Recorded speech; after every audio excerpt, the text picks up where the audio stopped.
Como nós temos as pessoas assistindo ao vivo em todo o estado do Rio de Janeiro, como nós falamos no início, nós vamos receber essas perguntas de todo o interior em primeiro lugar. O debate acontecerá logo após a exposição do Dr. Paulo Pegas.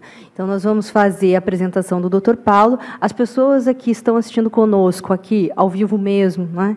Presencialmente, por favor, se desejarem fazer perguntas, deverão fazê-lo por escrito, entregar às nossas recepcionistas que estão ao lado no centro de convenções, que nós receberemos essas perguntas na mesa e responderemos depois que respondemos essas do interior. Então, para que a gente aproveite bastante o tempo, eu passo logo para o Dr. Paulo. Só perguntas fáceis, hein?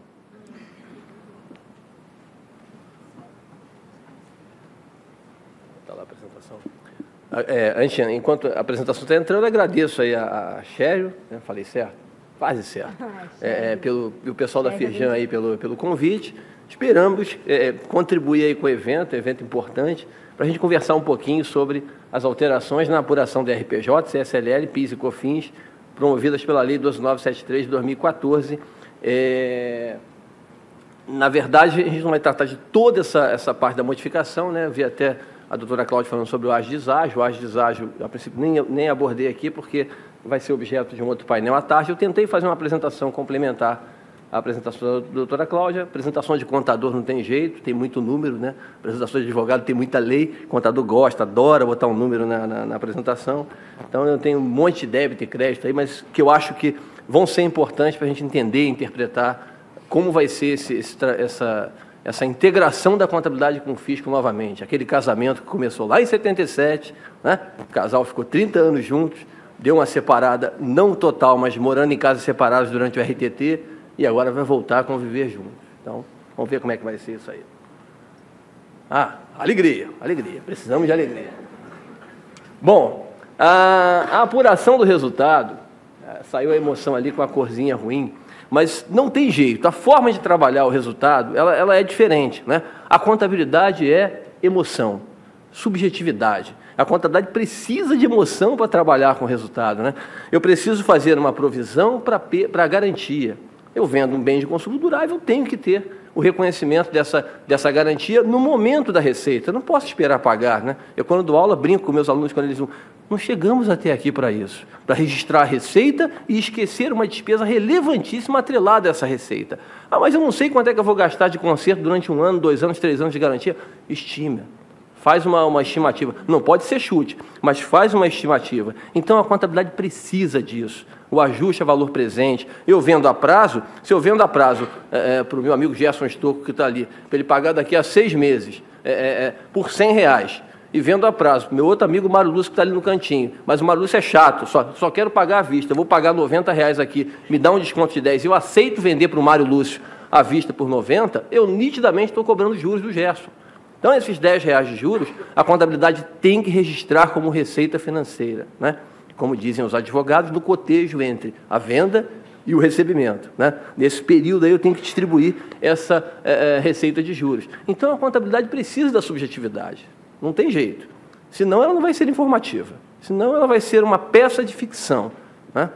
Já o fisco não tem como ser subjetivo. O fisco precisa da objetividade para apurar o seu resultado fiscal, a sua base de tributação. E aí a gente tem esse conflito, né? Que a história, eu tentei separar ali em 3 partes, botei uma corzinha amarela ali para diferenciar o início, né, como vai ser agora. Até 2007, a contabilidade era fortemente influenciada pela legislação fiscal, né? Eu brinco que é o casamento entre a contabilidade, é um casal, né? A contabilidade é emoção, e o fisco, a razão. É um casamento que começa lá em 77, quando sai o Decreto-Lei 1598, mas foi um casamento durante os 30 anos fortemente influenciado pelo fisco, né, que é o homem do relacionamento. Casamento tradicional, não disse normal. Tudo é normal. Outro dia uma novela mostrou de um jeito, outro dia mostrou de outro. Tudo é normal, mas o casamento tradicional, o homem e a mulher, seria esse: a contabilidade e o fisco, né? Conviveram durante 30 anos com o fisco mandando. Na maioria dos casamentos realizados nos anos 70, era assim que funcionava. Hoje mudou, mas era assim que funcionava lá atrás, né? Quem mandava na relação era o homem. Nas divergências de interpretação, valia sempre, predominava a regra fiscal. lá, o tempo mudou, a contabilidade foi se desenvolvendo, né? Tem o próximo slide, eu não consigo esperar. Aí de 2008 a 2014, nós passamos aí pelo RTT, né, com período opcional, não opcional, e o controle no FCONT, como já foi explicado aqui pela doutora Cláudia, e a partir de 2015, já que eu acho que poucas empresas devem optar em 2014, você vai voltar a ter a integração, né, a contabilidade pela nova lei 6.404 com as alterações, as modificações, e o fisco seguindo a lei 6.404 com as alterações, com essa lei 12.973 e o que vier mais pela frente em termos de regulamentação. É que eu não consigo esperar o slide, pronto. Um slide só, eu acabo falando tudo, aí depois... Vamos lá. Até dezembro de 2007, foram 30 anos de influência, né? Porque um ano depois da 6.404, sai o Decreto-Lei 1.598, e a gente percebe como a diferença da 6.404 para a 11.638 foi de cara a seguinte: a 6.404 foi publicada 15 de dezembro de 76, entrou em vigor em janeiro de 78. Você teve um ano para pensar e trabalhar como é que seria isso.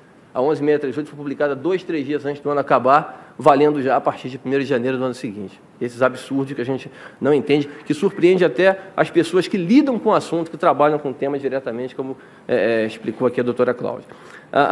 Só que aconteceu o seguinte: a inflação elevada, né, o Brasil viveu um período muito grande, muito longo de inflação elevadíssima, ela dificultou o desenvolvimento da contabilidade. A contabilidade demorou a se desenvolver, a buscar a integração com normas internacionais, muito por conta da inflação, né?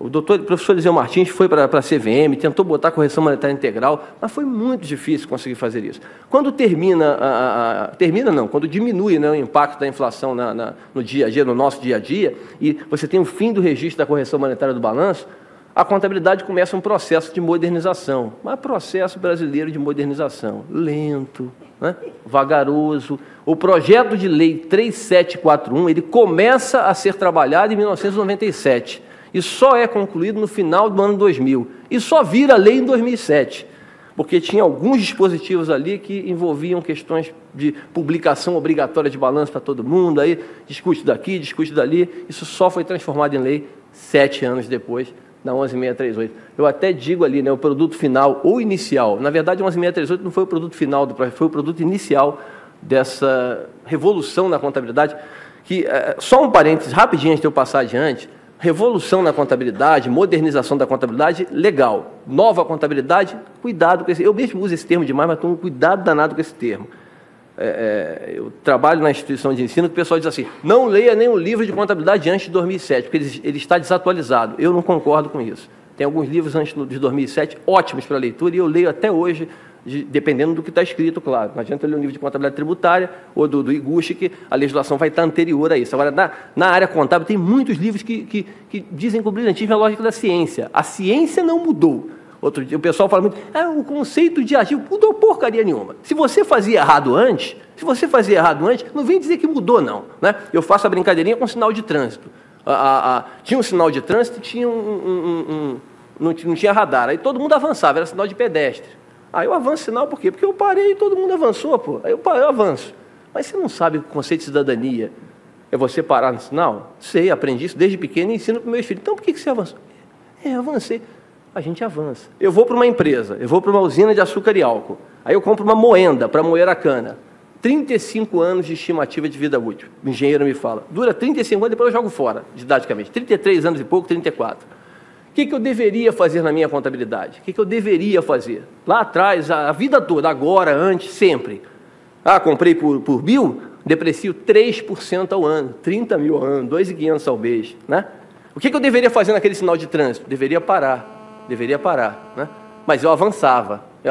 Um belo dia, no sinal de trânsito, eu passo lá, tem alguém instalando um radar. Né? Um radar. E a partir de amanhã tem radar de avanço de sinal. Perde 7 pontos da carteira e R$300 de multa. Epa! Aí no outro dia eu paro no sinal. Sinal vermelho eu paro. Aí vem um repórter da TV Record, está fazendo uma matéria. O senhor parou no sinal, o que eu vi? Mudou o conceito de cidadania. A partir de hoje mudou. Até ontem podia avançar sinal, hoje não pode mais. Pelo amor de Deus, qual foi o radar que colocaram na contabilidade? O auditor.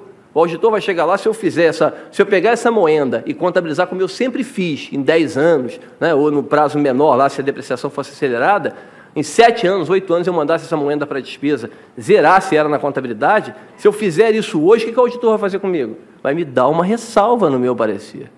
Né? Não é isso, professor Almeida? Vai dar uma ressalva, fala, está errado. Ora, então, aí eu vou dizer que o conceito de ativo mudou? Pelo amor de Deus. Eu que fazia errado, aí eu vou dizer que o conceito mudou? Então, eu não estou dizendo que não tenha renovação, revolução, modernização na contabilidade. Muita. Agora, não reinventamos a roda, só tomar um pouco de cuidado com isso. Mas vamos adiante. Aí, a transição, né, que foi pelo RTT, nos levou ao conceito de duas contabilidades. Né? A contabilidade passou a ter critérios refinados, mais poéticos ainda do que já tinha, né? De apurar o resultado, subjetividade completa, enquanto o fisco pregou a neutralidade, com total razão naquele momento. Era muito difícil prever os efeitos que as mudanças contábeis trariam na apuração dos tributos, né, do IR, da CSLL, do PIS e da COFINS. Então, o fisco pregou a neutralidade. Né? Aí tem esse detalhe da entrada em vigor, que eu entendo a situação, aí eu tenho que cumprir o princípio da anterioridade, da irretroatividade, mas esse RTT deveria ter vigorado em 2010 e 2014 sem negócio de opção, né? Sinceramente, era isso que deveria ter acontecido. Se o legislador não consegue, e não estou falando da Receita Federal, estou falando da legislação brasileira, se o legislador não consegue minimamente regular o processo, ele deixa funcionar. Agora, criar as opções que criaram, eu não sou advogado, não estou discutindo a tese jurídica, pelo amor de Deus, mas criar aquele negócio de, não, você vai optar na tua DIPJ, se quer o RTT em 2008 ou 2009, sim ou não. Pô, isso aí é aquele negócio. O que tem para almoçar? Cara, sardinha com ovos. Eu falei, ruim pra caramba, sardinha com ovos era a comida que o Cima, maior jogador da história do futebol piauiense, dizia que comia todo dia na refeição lá. Você vê como é que o futebol do Piauí é complicado. Aí eu lembro da sardinha com ovos. O almoço é sardinha com ovos, que é a opção pelo RTT, né?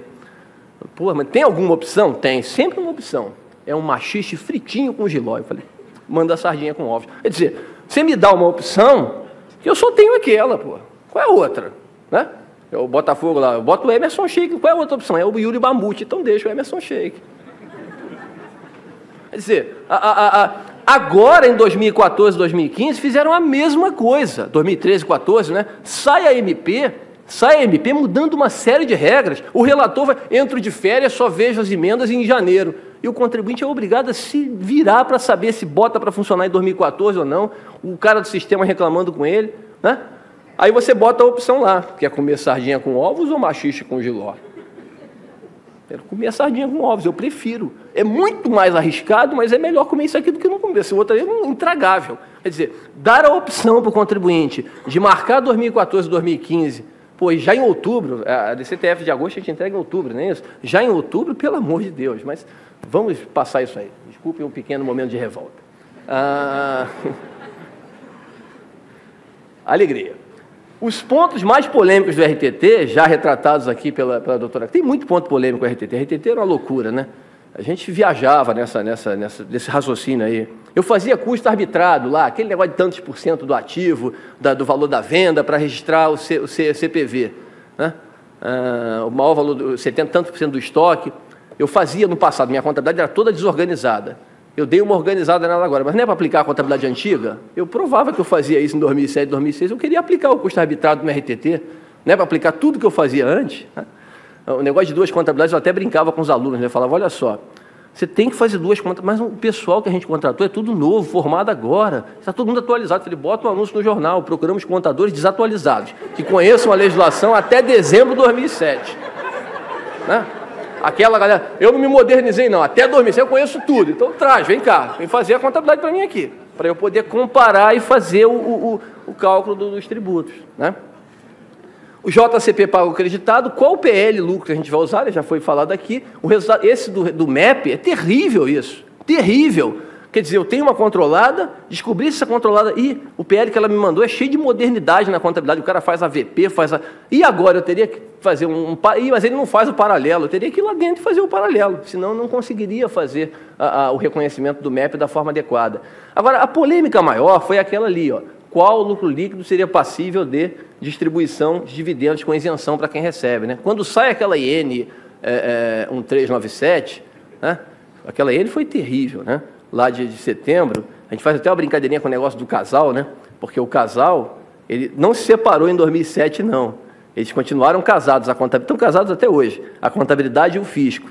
Só que modernizaram o casamento da seguinte forma: a contabilidade ficou na casa dela, o fisco foi para outra casa. Casamento moderno, cada um na sua casa, né? O fisco com as regras antigas, escutando disco na vitrola, bonitinho, som limpinho. A contabilidade botando um negócio no ouvido, escutando MP, não sei o quê, né? Jeitos diferentes de ver o mundo. A contabilidade moderna, o fisco com as regras contábeis vigentes até dezembro de 2007. E durante o RTT, esse casamento prevaleceu assim. Agora eles estão fechando a discussão para voltar a morar juntos. A IN 1397 foi a mãe do fisco. Se o fisco já era antigo, imagine a mãe dele. Com a cabeça, né? Mais antiga ainda no sentido de homem e mulher, né? Quem manda é o homem. Porque a lógica da IN 1397, eu não estou dentro da Receita Federal, é só percepção pelo que a gente observa, veio daquela turma que falava assim, ó, eu não tenho nada a ver com a confusão que a contabilidade criou. A contabilidade criou a confusão, ela que resolva a confusão dela. Ela quer fazer AVP, quer fazer valor justo, ela que resolva isso aí. Não tem nada a ver comigo, fisco. Né? Ou a mãe do fisco falando assim, quem manda é o homem, OMI, é o homem, não é negócio de, não aceita negócio, porque a legislação, a doutora Cláudia falou, as pessoas que estão trabalhando, pensando a legislação, eles estão buscando os caminhos, né? Como é que a gente faz? Tenta fazer duas contabilidades, tenta integrar para poder referendar alguma coisa do que está sendo feito na nova contabilidade. A 12973 é um avanço, é uma belíssima lei, pelo menos até o artigo 75, que é a parte que eu aprofundei o estudo.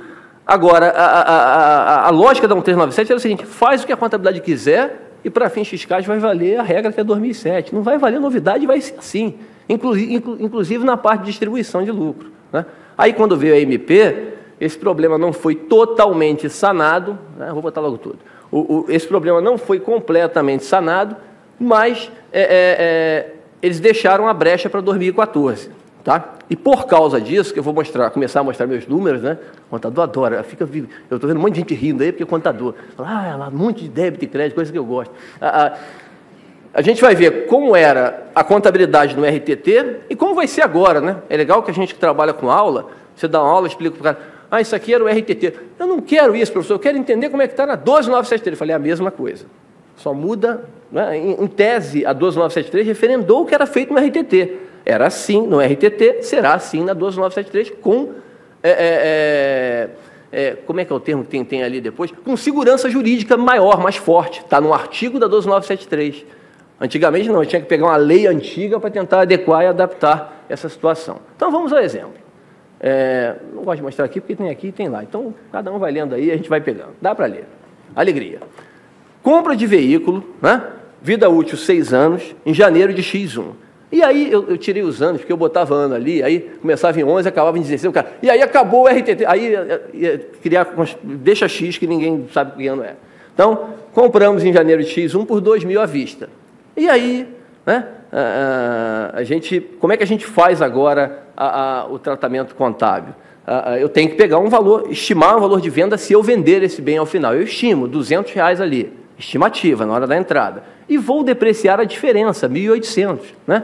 No canto escuro ali com a letrinha amarela tem a contabilidade nova, poética, né? Durante 6 anos, eu faço a depreciação, cadê aqui? Eu faço a depreciação em R$300 por ano. Eu deprecio os 1.800, né? 300 vezes 6. E na hora que eu vendo, admitindo que eu venda depois do uso, né, quando volta, paro de usar o bem em X7, eu vendo baixo da conta imobilizado. Perceberam? Eu, na verdade, registro em despesa na minha contabilidade nova, poética, moderna, R$1.800. Como era a contabilidade antiga? Como era quando eu escutava o disco na vitrola? Bom, era diferente. Eu pegava o imobilizado, pagava 2.000, né? A única conta que não pode ser diferente no RTT é o caixa, né? RTT, você pode ter lá um monte de conta diferente. Teve um aluno uma vez que falou, professor, eu fiz o meu RTT, mas o caixa está diferente. Eu falei, como? O caixa não pode estar diferente da contabilidade antiga para... porque antigamente a gente não... Aí não pode, pô. Eu não registrava o negócio, registro, não pode botar no F-Conte isso. O caixa tem que ser igual. Então, caixa 2.000 ali, imobilizado caixa. Em 5 anos, porque a IN 162 de 98, que é o regulamento citado pela lei, Em 5 anos eu depreciava todo o veículo, né? Então, 400 por ano, de janeiro de X1 a X5, perdão, de X1 a X5 que eu estou fazendo anual. X6 eu continuava usando o veículo, mas sem registro contábil. Aí o que acontece na hora da venda? Eu tinha que apurar um ganho de capital, porque o imobilizado estava totalmente zerado, né? Zerado na contabilidade. Então eu tinha que apurar um ganho de capital ali de 200. Fazíamos os ajustes, né? A exclusão fiscal de 100 durante 5 anos, porque a contabilidade aceitava mais despesa do que o fisco. A contabilidade registrava 300, perdão, o fisco aceitava, permitia 400, e depois eu fazia a volta disso, né? 2 adições, referente à depreciação não dedutível em X6 e a receita que não passou pela contabilidade de X7 e teria que ser adicionada. Percebam que no final das contas, a adição e exclusão, você vai ter o mesmo valor ali, mais exclusões no início, com as adições no final, tá? Qual é o detalhe que eu quero mostrar aqui com esse exemplo numérico? Lembram dos valores, né? Deixa eu voltar aqui nos valores. Lembram dos valores? Olha, a contabilidade tem uma despesa de depreciação de 300. E o fisco tem uma despesa de depreciação de 400. Para a gente entender como é que é esse dispositivo da distribuição do lucro com isenção, eu completei esse exemplo. Peguei o veículo que eu trabalhei ali, admita que X1 é 2014, tá? Agora eu botei o ano. O primeiro ano é 2014, ou o segundo ou terceiro, mas deixa o primeiro. E esse veículo eu uso na minha atividade empresarial e me produz uma receita de R$ 460, tá bom? Esse veículo. E para não dar centavos, eu vou usar uma alíquota de RCSLL de banco, que paga 40%. Os bancos pagam 40% por causa dos 15% da CSLL. Preste atenção, olha só que coisa bonitinha. Essa é a contabilidade moderna, né? Receita 460, depreciação 300. Contabilidade tem 300 de depreciação. Meu lucro deu 160. Aí eu vou calcular o imposto de renda. Para calcular o imposto de renda, eu vou para a parte fiscal, né? Contabilidade antiga, vigente em dezembro de 2007. A depreciação era R$ 400. Logo, o lucro do imposto de renda, 60. O IR que eu teria que pagar, aplicando 40% de alíquota, seria 24. Logo, na velha contabilidade, daria um lucro de R$ 36. Tá? Quer dizer, eu só poderia distribuir 36, mas vamos voltar para a contabilidade nova, não interessa a contabilidade velha. Eu tenho IR corrente de 24 e tenho que reconhecer um IR diferido, isso é outra complexidade. A 12973, o RTT, eles aumentam muito a quantidade de ajustes temporários, né? Então vai aumentar muito o controle, o conhecimento do IR diferido. E eu trabalho com esse assunto há muito tempo. Eu já trabalhei com 16 turmas lá na FPCAF, turmas com 40 alunos em média, metade contador, metade advogado, e eu vejo a dificuldade que é para entender esse tema. O tema é complexo, então a gente vai ter que entender muito, porque isso vai aumentar muito com essa integração nova, contabilidade fisco aí. Já era muita coisa, vai aumentar mais ainda. Então, eu tenho IR diferido de 40, que é o quê? 40% da exclusão, né? Porque eu teria que excluir os 100, lembram? Excluir 100 ali. Então, eu tenho lucro líquido de 96. Ah, meu estatuto manda distribuir, didaticamente aqui, 50%. Legal, você vai distribuir 48%. Esse foi seu ano de 2014? Foi. Maravilha. O que vai acontecer com você em 2014? Você terá como dividendo isento, eu entendo 36. Tem gente que diz, não, só tem isento 18, porque o teu estatuto fala 50%. Eu entendo que você pode distribuir o lucro todo. Teu lucro não tem nenhuma receita que você teria que tirar. Pode distribuir tudo, 36. Os 12 você teria que adicionar. E teria também a retenção na fonte, né? Então, é essa a lógica da opção. Se você fizer a opção pela sardinha com ovos, que é ruim, mas é para 2015, né? Eu não quero optar por esse negócio de 2014, até porque não tem como voltar a minha contabilidade e reabri-la. Não tem como fazer isso. Saiba que você tem que tomar um cuidado em 2014. Tem que apurar o seu resultado pela contabilidade nova e apurar o resultado pela contabilidade antiga. E fazer os ajustes aí para verificar o que é isento e o que não é. Tudo bem? Alegria. O casal se separou, não, está morando junto, está casado, mas morando em casas separadas, e finalmente vai voltar a se juntar, né? Mas está uma discussão interessantíssima, né? Como é que vai ser isso aqui, né? O fisco queria carpete no quarto, a contabilidade queria tábua corrida. Como é que vai ficar o quarto do casal agora? Vai ficar metade carpete, metade tábua corrida. E a cama vai ficar no meio. E o fisco já avisou, meu lado é aquele, eu não deito em cima de tábua corrida. Olha só, eu brinco o seguinte, o casal vai voltar a morar junto, está decidido isso, mas já está combinado que irão morar com o casal um advogado e um psicólogo. Em algumas ocasiões, vai ser o advogado que vai ter que entrar. Não, peraí, aqui a parte dele, é ele, é dela e pronto. Em outras, vai começar a chorar, chama um psicólogo para explicar, ele não está se metendo na tua parte, é só, ele tem que regulamentar isso do outro jeito, então vai ser necessário. A Lei 12.973, ela regulamenta a contabilidade moderna, né, como base inicial, é um marco, essa lei realmente é um marco para fins da integração contabilidade e tributos, né, como fez o Decreto-Lei 1598, né, até no artigo 1º dessa lei, ele repete o Decreto-Lei 1598, né, o IRPJ, só que agora não tem mais só IRPJ, né, tem IR, PIS, COFINS, os tributos serão devidos, CSLL, com base na legislação em vigor, e as alterações desta lei. Então, traz segurança jurídica para o cálculo dos tributos? Traz. Com algumas coisas que precisam ser regulamentadas, mas traz. A entrada em vigor opcional para 2014 é a IN 1469, esqueci o número da IN que saiu agora, 1484, de 1º de agosto. É um desespero essa área tributária. A gente vem para um negócio desse aqui, dá uma lida na internet, falei, meu Deus, saiu um negócio, eu não anotei em lugar nenhum. Aí tem que anotar, falei, já pensou, eu falo, saiu ontem, anteontem, né? A data está lá de sexta-feira, a IN 1484, 1485, não lembro o número agora, que passa para agosto a decisão, né, a opção se você vai escolher sardinha com ovos ou machixe com jiló. E isso é legal, pautada, né, o meu amigo Rodolfo Castro sempre vinha trabalhando comigo, falando isso, e essa é a lógica da Receita Federal agora, princípios da realização, receita, quando eu recebo, eu tenho a perspectiva de receber ali, despesa, quando eu tenho pagamento, a forte perspectiva de pagar. Princípio da realização, né, o AVP, o valor justo, nada disso terá efeito fiscal, nada. Tá? Vou fazer o ajuste e vou tratar como ajuste temporário. E rastreabilidade, a Receita Federal está trabalhando para controlar esses ajustes em subcontas. Isso vai dar uma trabalheira enorme para a classe contábil. Para a classe contábil que tem que preparar, que tem que auditar, que tem que revisar, que tem que analisar, que eu trabalho com análise de balanço, vai dar um trabalho enorme essa separação em subconta. É outra palestra para discutir isso aqui. Aí, deixa eu tentar mostrar aqui. Deixa eu falar das mudanças, né? Eu vou passar um pouco mais rápido aqui, mas vou comentar alguns pontos, que isso já foi trabalhado na palestra da doutora Cláudia, e eu também tenho um tempo limitado aqui. Quanto tempo ainda tem? Mais meia hora?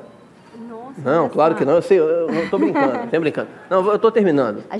Não, eu sei o tempo que você me passou, chefe. Não vou passar disso. Mais uns 2 minutos no máximo. Relembrando algumas mudanças, né? O e-LALUR é engraçado. A lei fala criação do LALUR eletrônico oficialmente e tudo. Aí vem uma instituição normativa, diz que vai ser SF, não tem que entregar mais o e-LALUR, né? Na verdade, vai mudar só o nome, mas vai voltar o LALUR a ter a sua grande importância que sempre teve, né? E a classe contábil tem que tomar cuidado, principalmente o pessoal que trabalha com escritório, né, com as empresas, para tomar cuidado para não assumir esses ônus, né? Porque a incorreção no envio do LALUR não está explicado como isso vai ser no detalhe, mas a incorreção vai acarretar multa. Então, tomar cuidado para essa multa não ficar para você, para o profissional de contabilidade, né? Então, o e-LALUR passa a incluir o cálculo do IR, quer dizer, vai ser a ideia de substituir a DIPJ mesmo, né? Antigamente a gente fazia do LALUR até o lucro real só. Agora a gente vai até o cálculo do imposto de renda lá embaixo, com deduções, com incentivo fiscal, com tudo bonitinho.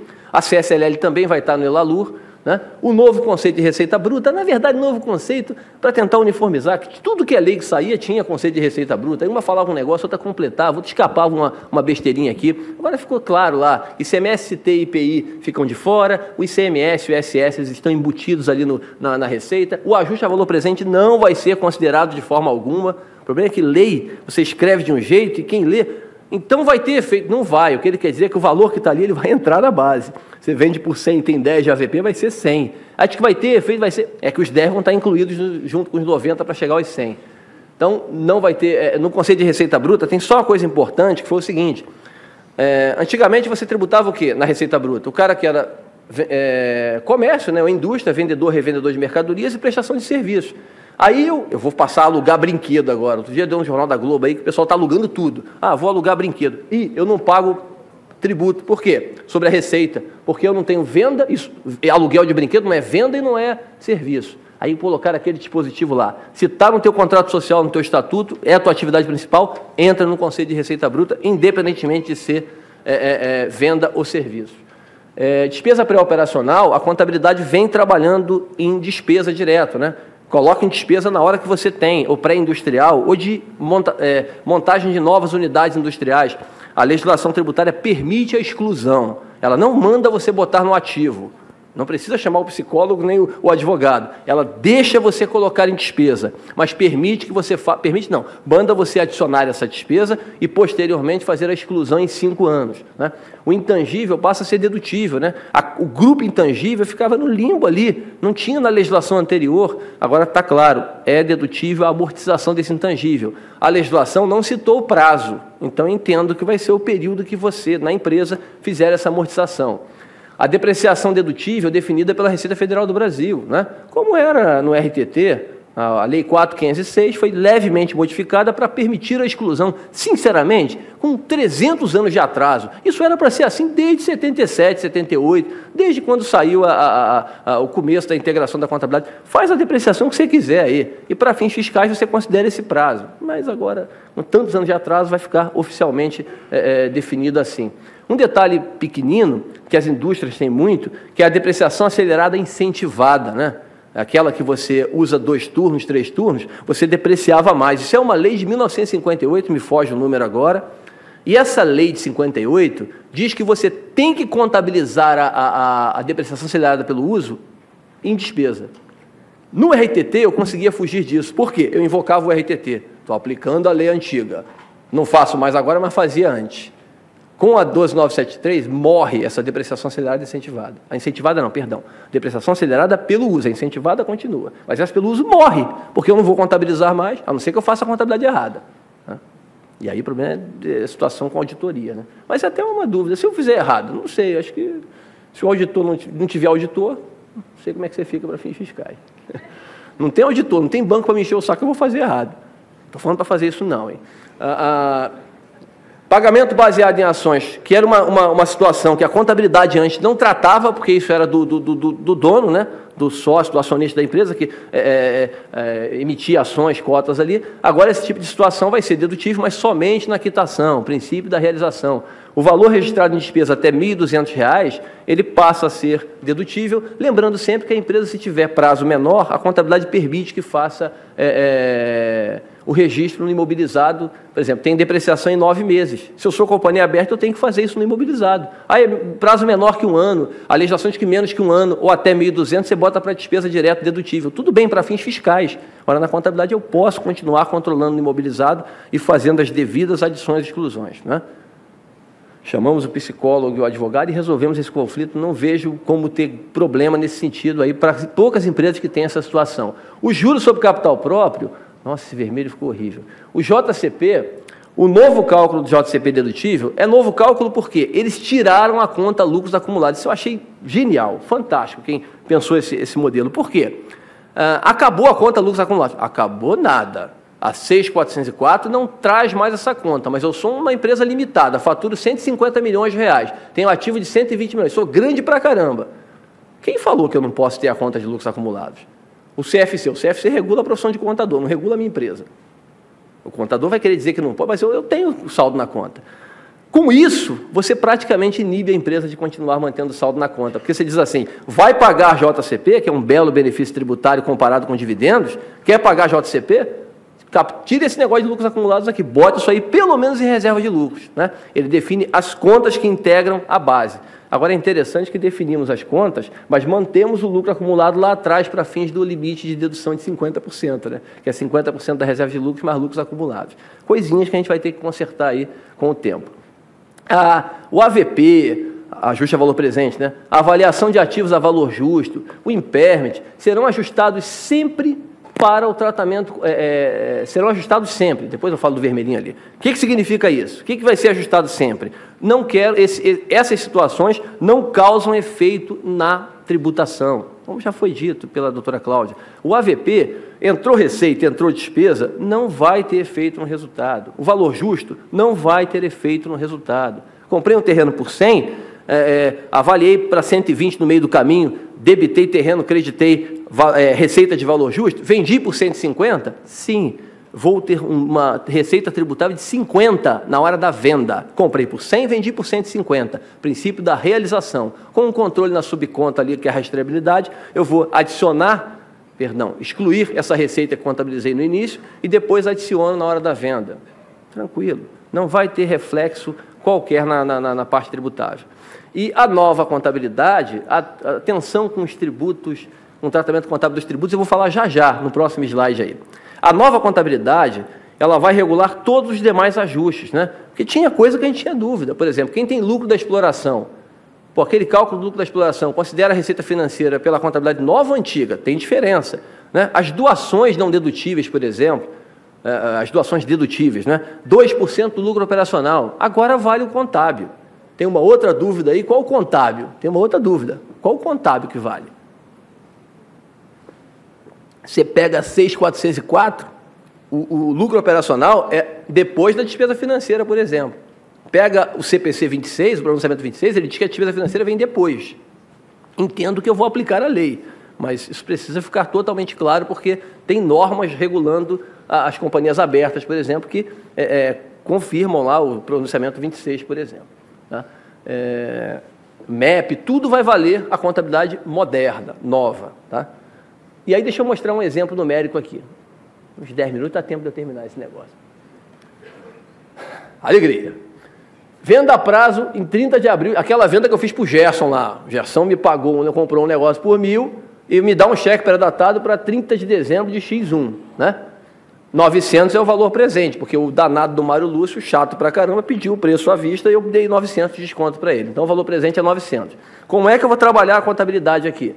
A receita bruta vai ser 900, né? Receita bruta 900. Contas a receber 1.000, que o cheque pré-datado é 1.000. E eu estou fazendo a contabilidade para o Gerson. A do Bar é fácil de fazer. Caixa com receita, né? E entre maio e dezembro, eu vou contabilizar os juros, né? A receita financeira de 100. Qual é o detalhe que eu entendo que é relevante para a contabilidade? Para o fisco não vai ter reflexo final. A despesa de CMS que vai acompanhar a receita bruta, eu não posso botar 120, pelo amor de Deus. Não chegamos até aqui para isso, né? Se é 900 que eu boto em receita e a alíquota é 12%, pelo amor de Deus, não dá 120. Eu ainda sei fazer conta. Dá 108. E os 12? Porque eu pago 120. O fisco estadual não vai aceitar que eu queira pagar 102 a ele. 102 não, 108. Não vai aceitar 108. Como é que eu faço com esses 12? Esses 12, eu vou criar uma conta de CMS diferido no ativo. Olha que beleza, que coisa poética. No momento do reconhecimento da receita e da despesa de CMS, eu tenho que trabalhar um ativo chamado de CMS diferido, que eu irei distribuir para a despesa durante o período da venda e do recebimento. Mas tem CMS sobre receita financeira? Não tem, mas na contabilidade você vai tratar. É que a maioria das empresas, elas acabam pegando essa receita financeira e botando lá em cima, como receita financeira bruta. Então, tudo bem, menos mal em termos de demonstração. Mas eu não posso esquecer disso. Qual é o problema? Aqui eu só botei ICMS, simplesinho, mas eu tenho ICMS, PIS, COFINS e INSS em alguns casos. Tem para 25% do INSS hoje é pago sobre a receita bruta. E IRCSLL, porque isso vai gerar uma adição temporária. 6 contas, uma brincadeirinha de AVP vai me gerar 6 contas de controle no ativo da empresa. A contabilidade vai ficar com uma cara desse tamanho nessa casa nova com fisco, com certeza. Tá? Entendemos? É complicado, isso aí vai dar muito trabalho. Como fica a adoção inicial? Estou terminando, acho que tá mais uns 5 minutinhos ali a gente fecha. Como fica a adoção inicial? Porque isso é outro ponto importante, né? Eu posso comer o baxixe com jiló, eu posso fazer essa opção já em 2014. Faz para você ver, faz. Na adoção inicial da nova lei, a empresa tem que mostrar no ativo e no passivo a diferença dos saldos, né? Tem mais um? Não, desculpa. Eu nunca lembro que tem na apresentação. Então, o que ela vai fazer? Ela vai pegar o saldo que eu tinha na contabilidade nova, moderna, e o saldo que eu tinha na contabilidade antiga. Muitas empresas não tinham esse controle de forma completa, embora deveriam ter por conta do F-Conte. Mas eu vou pegar essa diferença e sou obrigado a colocar em subconta. Se eu não fizer isso, eu tenho que adicionar o valor na entrada. se for adição, né? E se eu não fizer isso, eu não vou poder excluir o valor que... Né? O valor que está excluído, eu tenho que adicionar na hora que entrou. E o valor que foi adicionado, eu não vou poder excluir. Olha o drama. Então, eu tenho que criar essa subconta. Como é que faz isso? Deixa eu dar um exemplo numérico, né? Eu brinquei, contador adora número, então deixa eu dar um exemplo numérico que fica menos traumático da gente entender. Um veículo comprado em janeiro de 2011, por R$700. E aí a contabilidade estudou esse bem e falou, tem um prazo de vida útil de 7 anos, vai de 11 até 17, né? De 11 a 17. Sem valor residual, para ficar menos traumático o entendimento no primeiro momento de uma apresentação assim. E aí eu vou depreciar 100 na contabilidade, concordam, por ano? 700 dividido por 7, R$100 por ano.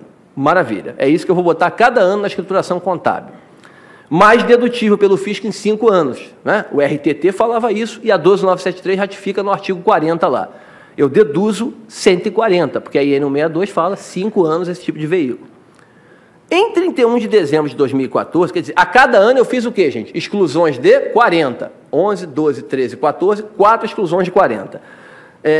Em 31 de dezembro de 2014, o saldo líquido os saldos líquidos, essa coisa horrível, tudo bem, do veículo serão quantos? Como é que vão ser esses saldos?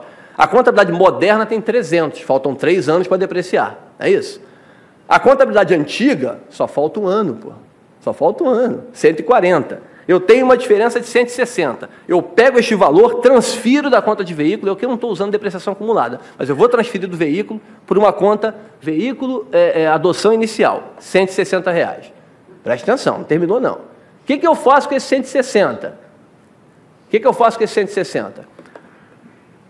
Eu transfiro em janeiro de 2015, né? Para uma subconta do mesmo grupo e conta original. Veículo 140, adoção inicial 160. Em 2015, eu deprecio 100, então tiro da conta original. Né? Mas o fisco, é dedutível, o fisco aceita 40 a mais. Tudo bem, eu excluo 40. Artigo 40 do 12973 permite a exclusão de 40. Mas o que eu tenho que fazer? Eu tenho que transferir esse 40 para a subconta. Olha que coisa traumática. Transfira esse 40 para a subconta que tinha 160 passará a ter quanto agora? 200. E em 2016 e 2017, a contabilidade continuará registrando a depreciação, R$100 em cada ano. Aí eu vou lá na subconta e baixo isso para despesas de depreciação. Não tem mais a conta original, só tem na subconta. E aí essas duas despesas de depreciação serão adicionadas. Mas para fazer isso, eu tenho que ter o controle em subconta. Quem vai voltar em janeiro para fazer isso? Vamos comer sardinha com ovos mesmo. Né? Tá bom? Vai dar trabalho. Eu depois vou disponibilizar, falei com a Sherry, vou disponibilizar, como tem muito número, eu vou disponibilizar a apresentação para vocês, tá? Para vocês. E para isso aí tem que refletir, esse tipo de coisa tem que pensar. Você vai na padaria de mão e fica pensando, é mesmo? Aí 160, 140, isso é para reflexão. Isso é para reflexão. Alegria. Para fechar agora aqui, deixa eu falar do PIS e COFINS rapidinho. O PIS e COFINS, isso aqui já acontecia no RTT, né? Deixa eu dar um exemplo numérico do PIS e COFINS com arrendamento. A contabilidade fala o quê? Isso é um bichinho peludo, mia, o cachorro vem atrás dele, ele vai atrás do rato, sobe no telhado, isso é um gato. O fisco vem e diz, isso é um gambá. Pô, isso não é gambá, eu estou vendo gato aqui. O que eu quero dizer com isso? Para a contabilidade, a compra de um bem financiado, uma impressora, uma copiadora, qualquer bem arrendado, financiado via arrendamento mercantil para uso, meu, é meu e acabou, é um ativo imobilizado e vai me gerar despesa de juros, né? Controle lá, bonitinho, durante um determinado período de uso do bem e entre o período do arrendamento. Para o fisco, até porque o fisco precisa da realização, o AVP aqui causaria, né, trazer a valor presente causaria uma subjetividade muito grande, o fisco aceita, permite pelo pagamento, pelo caixa do arrendamento, né? Então, o drama que nós teríamos aqui, na contabilidade, para fins fiscais mais tranquilo. Mas olha só, a Companhia Onça, olha o nome da empresa, comprou em janeiro de 2010, via arrendamento mercantil financeiro, um bem imobilizado. Aí, 5 mil a nota fiscal do bem. Mas eu vou pagar uma parcela em 2010, outra em 2011, no final do ano. Trazendo esse bem a valor presente, ele seria 4.500. Fiz umas continhas aqui, deu 4.500. Tá bom. A empresa presta serviço usando, porque é para dar uma receita, né, para ter resultado no final. E tem receita anual de R$3.000 líquida. E ao final do terceiro ano, para não ter valor residual, o bem é doado, tá bom? Então, o contrato de arrendamento, 2 anos, mais o uso do bem por 3 anos. E eu vou usar só a COFINS aqui, tá? 7,6 de alíquota, não vou usar PIS, nenhum outro tributo, só a COFINS. Na aquisição do imobilizado, eu faço o quê? Debito imobilizado, juros a apropriar e credito financiamento a pagar 5 mil, né? Juros a apropriar a gente pode chamar também de ajuste a valor presente, uma conta retificadora do financiamento. E como eu brinco com a minha lógica lá de ativos e passivos, né? Que eu falo, a contabilidade é como um rio que deságua no mar, né? O que é o rio da contabilidade? Aqui tem muito advogado, então esse conceito assim, é bem legal. O que é o rio da contabilidade? São todas as contas de bens, direitos e obrigações, exceto o caixa. Todas elas. Todas elas são rios na contabilidade. E todas elas desaguam no mar. O que eu quero dizer com isso? Todo o valor que você bota em ativo, passivo, bens, direitos e obrigações, exceto o caixa, a disponibilidade, você entra e um belo dia ele sai. Com certeza. Pode demorar muito, mas alguns saem rápido, né? E para onde ele sai? Onde é o mar da contabilidade? É no caixa ou no resultado. Ele vai ter que sair para o caixa. Eu peguei você, tem um ativo que virou ativo. É verdade, tem um ativo que foi liquidado com outro ativo. O Rio Guandu termina no Rio Paraíba do Sul, é verdade. Mas o Rio Paraíba do Sul termina no mar. Entenderam? Então, um ativo vira outro ativo, mas depois aquele outro ativo vai para o caixa, para o resultado. Não tem mágica. Então, ali são 3 rios, né? Onde vai ser o mar de cada um desses rios? Antes de eu passar o slide que tem essa explicação. Onde vai ser o mar de cada um? O imobilizado, qual vai ser o mar dele? Despesa de depreciação. Se eu não vender o bem, despesa de depreciação. O AVP, juros apropriados, onde é que vai ser o mar dele? Despesa financeira, né? E o financiamento a pagar, onde é que vai ser o mar dele? Caixa. Alegria. Olha lá. Registro anual da depreciação e dos juros dos 2 primeiros anos, né? 2010 e 2011. Qual é o problema que eu enfrento aí? Eu tenho despesa de depreciação, 1.500, não é isso? 4.500 por 3 anos, 1.500. Eu tenho despesa de juros, eu vou fazer linear, no mundo real não seria linear, mas para simplificar eu vou fazer linear. 500 de juros, não é isso? 250 no ano, 250 no outro. Legal. Agora, a minha COFINS a recuperar não é sobre 1.750 que eu botei em despesa, é sobre 2.500. É um gato, mas para fins fiscais é um gambá.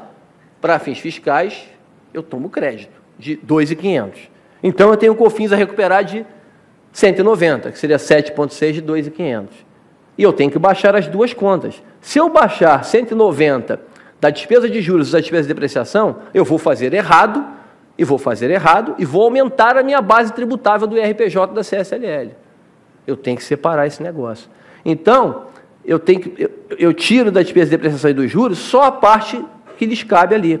E a diferença, 57, que seria 7,6 de 750, eu trato numa conta chamada provisão para COFINS diferida ou COFINS apropriar, o nome tanto faz. É um passivo. O fisco está me dando o direito de compensar, né, de recuperar a COFINS antecipadamente do registro da Receita na contabilidade. Então, eu tenho que fazer isso aí, dá uma trabalheira danada para a contabilidade, mas eu devo fazer isso. Tem gente que opta por botar, não, eu vou tomar o crédito na entrada. Está fazendo errado. É mais simples, menos traumático, mas está fazendo errado. Está fazendo errado. Tá ou não está? O crédito não é na compra, não está escrito ali. O crédito é na compra e no registro, não está escrito isso. Está escrito que o crédito é no pagamento da contraprestação. Eu falei, é juros e despesa de depreciação, mas para o fisco é arrendamento. Né? Aí como é que fica a volta aqui, ó, o último ano? Porque eu fiz aquilo ali, ó, em 2010 e 2011, né? Repito nos 2 anos a mesma coisa, tá? Eu botei um registro, vai ser igual nos outros anos. Então, eu pego esse valor aqui de COFINS apropriado de 57 e coloco ele na conta de passivo. 2 vezes ele, 114. Quando chega o outro ano, em 2012, não tenho mais juros. Acabou, né, a despesa de juros. Mas tenho depreciação, 1.500. Como é que eu baixo essa despesa de depreciação, se eu não tenho mais crédito? Agora sim eu baixo aquele passivo lá de COFINS a apropriar, 114. E aí meu resultado, apesar dessas cores horríveis para leitura, mas meu resultado fica poeticamente apresentado, né? Linearmente apresentado, bonito. Dá um pouco mais de lucro no último ano, claro, acabou a despesa de juros, né? Mas o resultado fica linear, a base do IR fica correta. Né? Então, isso já acontecia no RTT, e foi referendado na 12973. A gente tem outras situações como essa para a gente tentar trabalhar e buscar. E tem muitos outros assuntos, mas acho que pelo tempo que está programado e pelas perguntas que ainda tem pela frente, né, muita gente fora, a gente acho que que está de bom tamanho. Espero que tenha sido produtivo. Nosso bravo Rubem Alves, né, meu querido, eu sempre li os livros dele, infelizmente faleceu agora. Eu deixo aí o pensamento do Rubem Alves, que é a reflexão do que é essa contabilidade moderna, né? A nossa classe de contabilidade, a gente ainda tem muito aquele jeitão de como é que é a regra? É isso, esquece a regra, cara, tem que pensar. Comprou um terreno, você faz o quê? Não sei. O que você faz com o terreno? Você planta o quê? Eu planto tudo plantável, né? Que pode plantar. Eu planto algodão, soja, trigo, cana-de-açúcar, fruta. Comprou o terreno para quê? Não sei. Comprei o terreno porque eu estava em promoção, eu comprei, mas vou esperar para decidir que cultura eu vou usar daqui a 2, 3 anos. Você vai botar isso em propriedade para investimento. Vai avaliar valor justo. Você pode vender a qualquer momento, né? Agora não, eu comprei e vou plantar banana ali. Você vai avaliar valor contábil. Não tem valor justo. Qual é a lógica? Porra, valor justo? Para você vender esse terreno, vai ter que tirar a tua plantação toda de banana, né? Por que o prédio eu não avalio ele a valor justo? Prédio de uso. Por que eu não posso avaliar valor justo? O prédio da Oi lá, está todo mundo trabalhando, avaliar valor justo. Não. Se eu vender aquilo ali, que eu boto o pessoal para trabalhar na rua? Então, a contabilidade não avalia os bens de uso, né, a valor justo, só os bens para investimento ou com possível negociação. A gente vai ter que pensar, refletir. A contabilidade passa muito por esse momento e essa integração com o fisco, então, um maravilhoso momento, né? Para aquele profissional de contabilidade e da parte jurídica que estiver integrado com isso, que conseguir aproveitar e como se diz, né, surfar nessa onda, tem um espaço, um caminho maravilhoso pela frente. É isso. Obrigado, alegria, e depois vamos para as perguntas.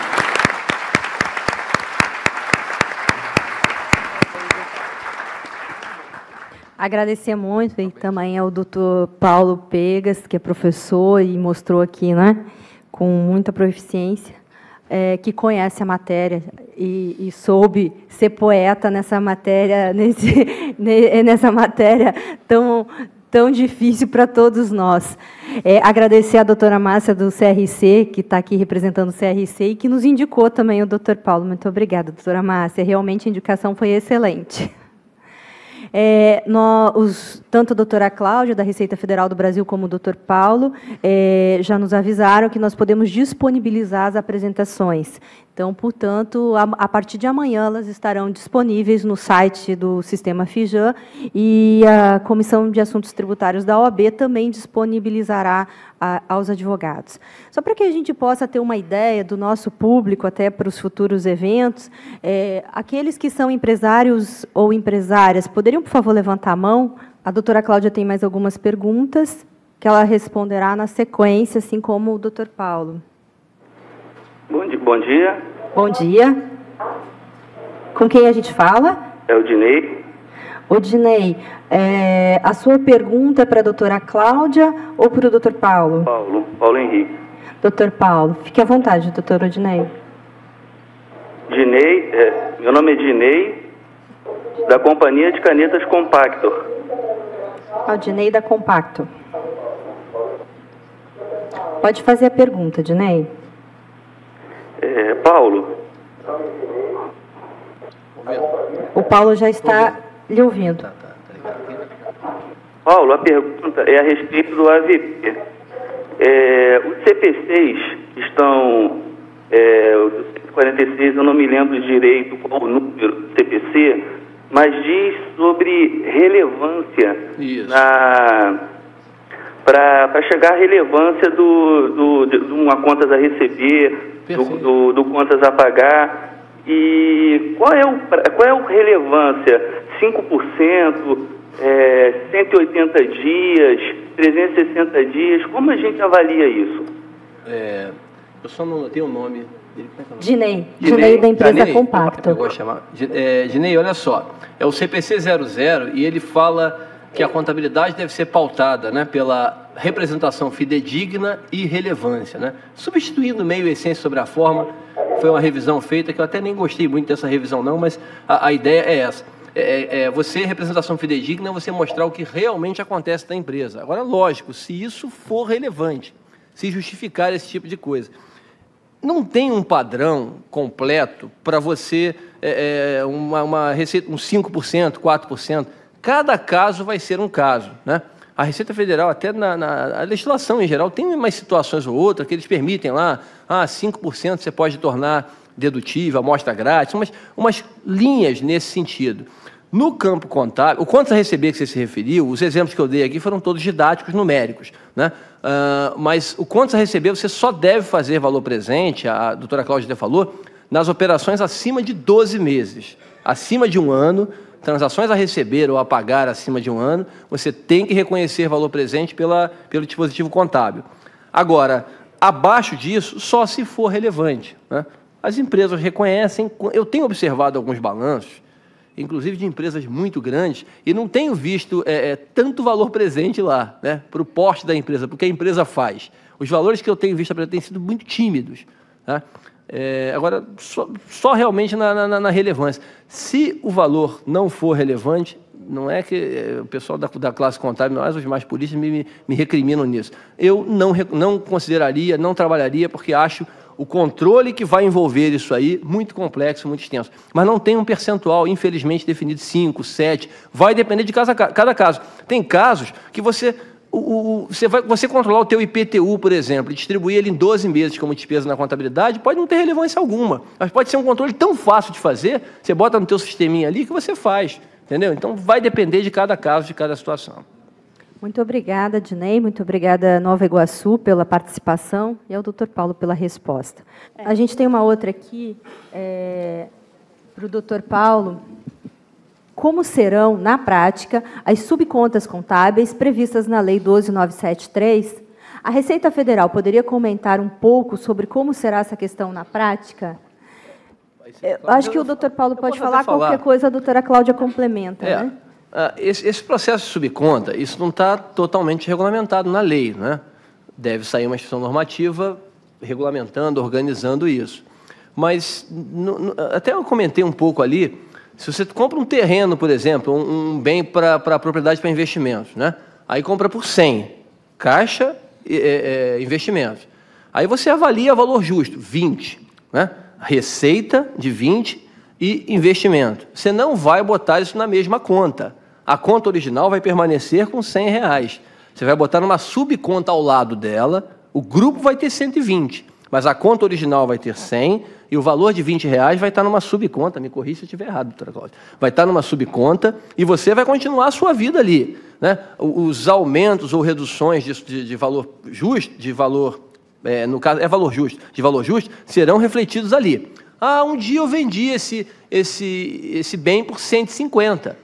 Vendeu por 150, neste momento você vai ter um lucro de 50, porque você vai tirar vai botar no caixa 150, vai creditar a conta aqui de 100 e vai apurar uma receita de 50 e vai eliminar esse valor justo aqui de 20. Quer dizer, ou você vai botar receita de 50 e cancelar, fazer uma reversão daquele valor justo ali de 20, ou você vai botar a receita pelo líquido de 30. Isso tanto faz. Neste momento, você vai... você teria excluído aqueles 20 lá, você vai adicionar o valor de R$20, quer dizer, você vai tributar os 50 nesse momento. Quer dizer, a tributação vai ser no momento da realização, como se não houvesse o valor justo. Eu prefiro até trabalhar com os 150, fica mais fácil de entender, né? Você baixa a variação de valor justo, né? Cancela a conta e debita despesa, e adiciona aquela exclusão feita anteriormente, apura uma receita de 50 referente ao ganho, e essa receita você vai tributar, porque a realização diz que você comprou algo por 100 e realizou 150 depois, então ganhou 50 nessa brincadeira. O impairment, o valor justo, o valor presente, você vai sempre controlar em subconta. Eu não sei como é que vai ser isso, rápido, eu não consigo explicar devagar, não adianta, demora, rápido, sempre demora, mas não tem jeito. O caso da depreciação é que eu não sei, sinceramente, como isso vai ser feito, né? Como é que você vai trabalhar isso em subconta. A doutora Cláudia quer, então, complementar. Esse exemplo, né, que você deu, Paulo, é perfeito, né? A ideia é essa mesmo, né? E isso vai sair nessa instrução normativa que está já para ser publicada até a semana que vem. Eu só queria complementar que, na instrução normativa, nós vamos dar a possibilidade também de fazer por grupo de ativo. Mas aí a empresa vai ter que ter um controle em razão auxiliar, tá? Para não... Imagina, vai ficar uma loucura, né? Tem que fazer conta a conta. Então, vai ter essa possibilidade, tá? Agora nós temos uma pergunta de Três Rios. Está na linha? Isso. Você pode, por gentileza, se identificar? Meu nome é Alessandra Lima, sou de Três Rios, da Lessa Contabilidade. Pode fazer a sua pergunta. É para o professor Paulo Henrique Pegas.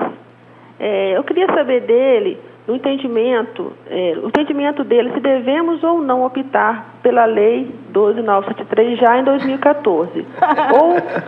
ou o correto seria analisar empresa a empresa. E, nesse caso, quais itens deveríamos analisar para poder chegar a essa conclusão?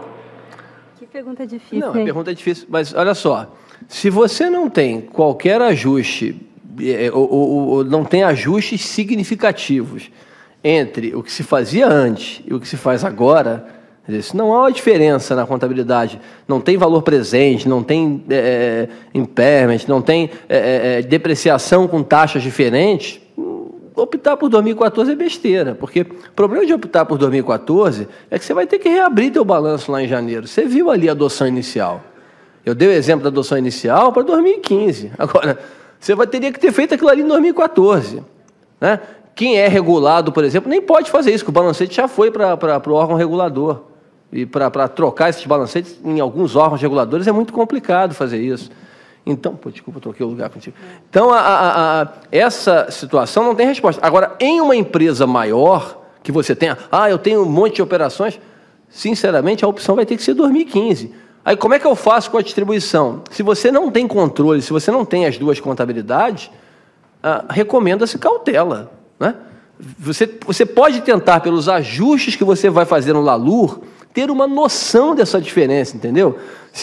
No ano. Se você no ano tem adição ou exclusão referente ao RTT de, por exemplo, 340, você sabe que o impacto no teu lucro final tende a ser próximo disso aí. Quer dizer, você teria que pegar 34%, jogar a conta para cima, 1.000, né? O impacto nas duas contabilidades foi por aí. Aí não distribui tudo. Se teu lucro foi 3.000, você distribuía tudo, distribui 40%, 50%. Infelizmente vai ter que ser caso a caso.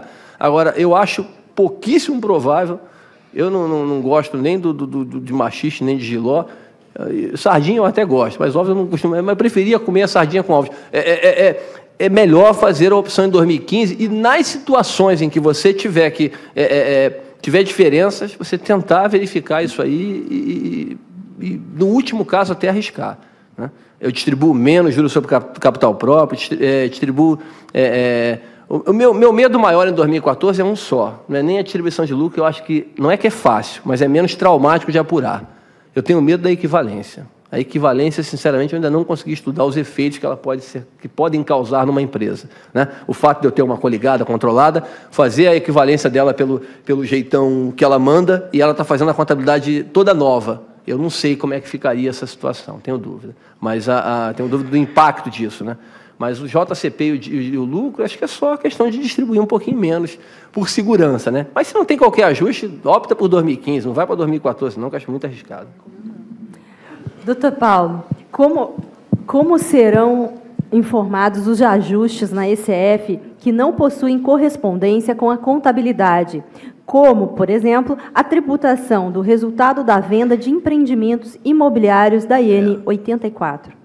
Eu não conheço o setor imobiliário a fundo, mas o que ela deve estar se referindo é o seguinte, doutora Cláudia, me corrija aí. O ELALUR, que vai ser ECF, ele exige também, uma coisa que eu pulei na hora de falar ali, ele vai exigir também que você informe a conta contábil que se refere à adição e à exclusão. Né? Então, por exemplo, no arrendamento mercantil que a gente estava conversando aqui, você tem a despesa de depreciação, você vai adicionar, porque aquela depreciação não existe para fins fiscais. Não lembro o artigo agora, que mexeram lá, manda adicionar. A despesa de juros, tem outra adição exigida na lei. Eu vou fazer uma adição referente à despesa de juros e vou mencionar o número da conta analítica, aquela que eu contabilizo. Aí o pagamento da contraprestação, eu vou considerar a exclusão, né? Porque esse é dedutível, o pagamento. Então, eu vou fazer duas adições com base nas contas de depreciação e na conta de despesa de juros e vou fazer a exclusão, aí entendo eu, não está escrito de forma explícita na lei, que você vai registrar ali a conta de passivo. Acho que não faz sentido, mas a conta de passivo a qual se referiu o pagamento, né? O pagamento da contraprestação. Só um cuidado que, depois eu termino a pergunta aqui, você tem que, na hora de levar isso para a parte B do LALUR, você tem que levar os 3 ajustes em conjunto, porque eles pertencem à mesma família, né? São 2 ajustes, 2 adições e uma exclusão, que são integradas, porque depois tem a volta delas. No caso do imobiliário, eu acho que deve ser a mesma coisa. Se você tiver uma conta correspondente no ativo ou no passivo que justifique que uma adição ou uma exclusão, você deve fazê-lo com base nessa conta de ativo ou passivo. Acho que a IN deve esclarecer, regulamentar isso com mais detalhes. A gente tem uma pergunta agora de Caxias. A pessoa já pode se identificar, por favor? Agora de Caxias. Alô? A pessoa já pode se identificar, por favor? Meu nome é Josimere, eu trabalho na empresa Manchester. Eu queria fazer a pergunta para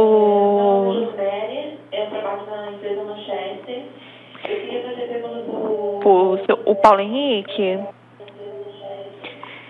Qual seria o impacto tributado na mudança na lei se, a partir de 2015? Genérico demais. Josimere, eu anotei aqui.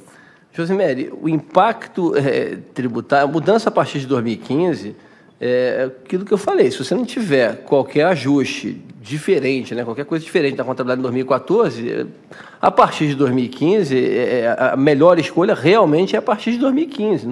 Agora, o impacto disso no cálculo do imposto de renda, nos valores a pagar, eu entendo por uma leitura, acho que é mais na linha dessa talvez você tenha perguntado, isso vai aumentar a base de tributação das empresas, vai diminuir, né? Quando entrar em funcionamento, isso mesmo em 2015, numa leitura inicial, sem profundidade de todos os temas, eu acho que tem pouca mudança em relação ao que era feito no RTT. Alguma coisa mexe, sim, alguma coisa mexe, arrecada um pouco mais aqui, arrecada um pouco menos ali, né? Tem uns créditos de PIS e COFINS lá que você vai ter menos, tem uma adição ou outra que você talvez faça maior agora por conta da regulamentação, mas eu acho que o impacto final é pequeno. Eu acho que, em tese, em regra, essa lei, essa MP que virou lei, ela confirma a lógica do RTT, né, desse regime, desse período transitório que a gente viveu aí. A própria lógica do ágio e do deságio, que vai ter o painel mais tarde, ficou bem tranquilo e muito parecido com o que era antes, né? Ele vai ser dedutível na venda ou na sucessão, como era antes, na venda ou na sucessão. O único componente novo não foi nem da tributação, foi da parte contábil, que criou aquele elemento subjetivo que é o valor justo, né? A avaliação ao valor de mercado dos itens que nós fazíamos. Fingíamos que não existia, existia, tacava tudo como rentabilidade futura, agora você é obrigado a separar. Mas tanto esse ágio mais-valia, quanto esse ágio goodwill, o ganho na compra vantajosa, a tributação ou a dedução deles somente por ocasião da venda ou da sucessão, só que tem agora que vai direto para a CSLL. Tinha uma discussão se entrava na CSLL, não entrava, agora está definido que vai entrar também o impacto disso na base da CSLL. Mas, de resto, não dá para ter uma certeza em relação ao aumento ou não de tributação por conta disso. Essa foi a pergunta que eu entendi. Ok. Agora nós vamos, então, para as considerações finais. Dr. Paulo Henrique Pegas. Alegria. Obrigado também, agradeço aí o convite, a participação. Eu achei muito interessante, muito legal. Não conhecia a doutora Cláudia, foi um prazer aí fazer essa dobradinha sobre um pedaço da lei, né? Tem muita coisa para discutir, a gente não dá para discutir no tempo desse nem uma porcentagem significativa do que gostaríamos de debater, de discutir. Só a mensagem final que temos muito trabalho pela frente, né? Contadores, advogados, todas as pessoas que se relacionam com a parte contábil, os empresários, né? Se relacionam com a parte contábil e com a parte jurídica, né, com a integração da contabilidade com o direito tributário. Eu só queria relatar, lembrar do final, rapidinho, não vou me alongar, o seguinte: com a 12973 e a contabilidade moderna como está, a quantidade de ajustes nas grandes empresas temporários, né, as adições e exclusões temporárias, aumentarão significativamente. É muito importante que as empresas tenham controle, organização, porque isso pode afetar o resultado final, o resultado passível de distribuição e pode mexer em toda a estrutura de um negócio se não for feito da forma adequada, correta. É isso. Obrigada.